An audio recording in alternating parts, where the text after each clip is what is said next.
that heroin is illegal. Not available with a prescription, illegal. If these nutrients have any impact on the human body, they are illegal. That's just the vitamin and mineral guideline. Let's talk about milk. We have recombinant bovine growth hormone, and now we can choose milk with it or milk without it, butter with it, butter without it, right? Not under Codex, because under Codex, every dairy cow on the planet must be treated with Monsanto's recombinant bovine growth hormone. Furthermore, under Codex, every animal used for food on the planet, whether it has fins, feet, or feathers, every animal on the planet must be treated with subclinical antibiotics.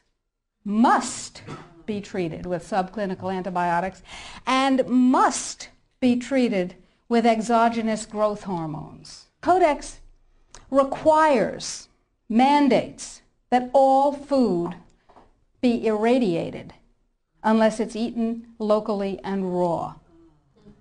All food, including organic food, of course. So is it organic afterwards? Well, of course, the organic standards are incredibly low.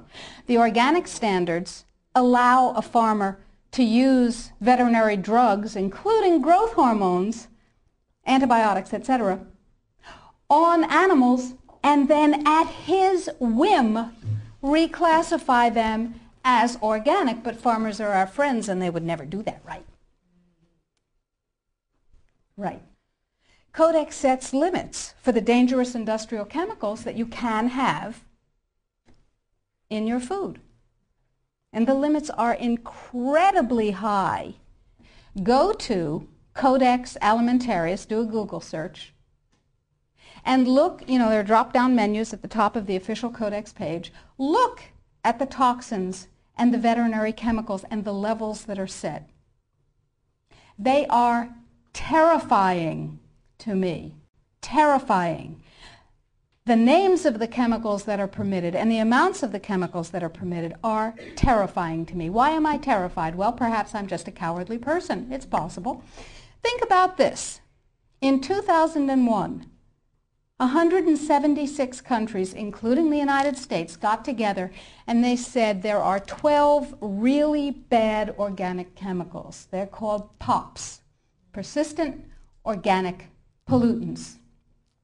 There are a lot of them, but there are 12 that are so bad that nobody could disagree that those 12 POPs had to be banned worldwide. 9 of the 12 worst organic chemicals known are pesticides, not surprisingly, because they kill things. And, of course, we have many processes and enzyme systems that are very much like insects and other pests, so they're not too good for us. But Codex has different ideas. Codex has brought back seven of the 9 forbidden POPs that 176 countries banned worldwide. Dieldrin, aldrin, hexachlorobenzene. And the food that is imported from other countries that contains these substances cannot be stopped at our borders, because otherwise it would be, God forbid, a trade violation. That's how Codex works.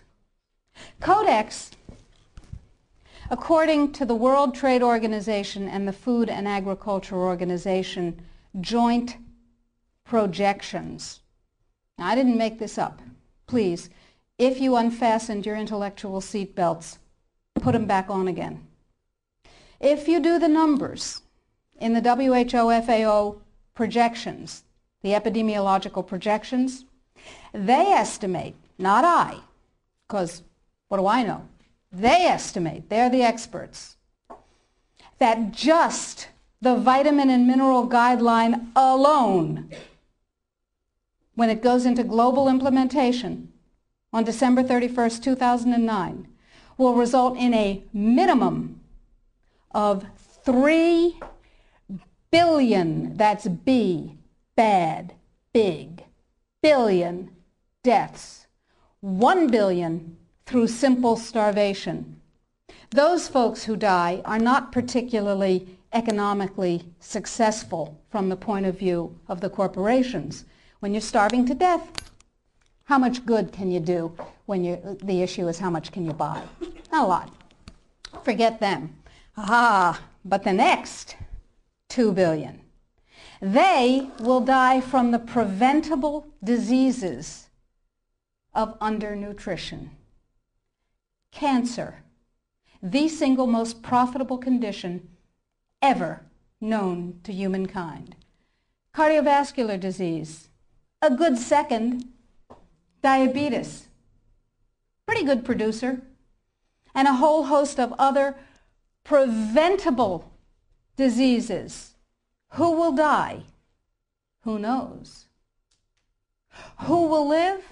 Probably those people who are wealthy enough and powerful enough to have their own pushers of clean food and nutrients. That's who will live. You and I? Probably not. Our children? Probably not. Our grandchildren? Probably not. So we're talking about food regulations that are in fact the legalization of mandated toxicity and undernutrition. It will be illegal if there's a famine in, wherever there's a famine, to ship high nutrient density biscuits to that country, and it will be illegal to distribute them. That's what we're talking about.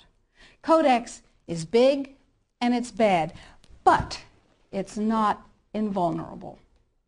So the point is that we have to protect ourselves, and I believe that we have to regain global leadership, which we have lost, surrendered, squandered, sold. No global. No, we have. We have sold. Just joining the World Trade Organization surrendered our sovereignty. However, parenthetically, I have a team of constitutional lawyers looking at the following question. Are we members of the WTO? Because if you remember from high school civics, the way you get a treaty to be a real treaty is to have it ratified by a 2/3 majority of the Senate. And the way we got into the WTO was they passed a law allowing Bill Clinton to fast-track us into the WTO. That's not a treaty.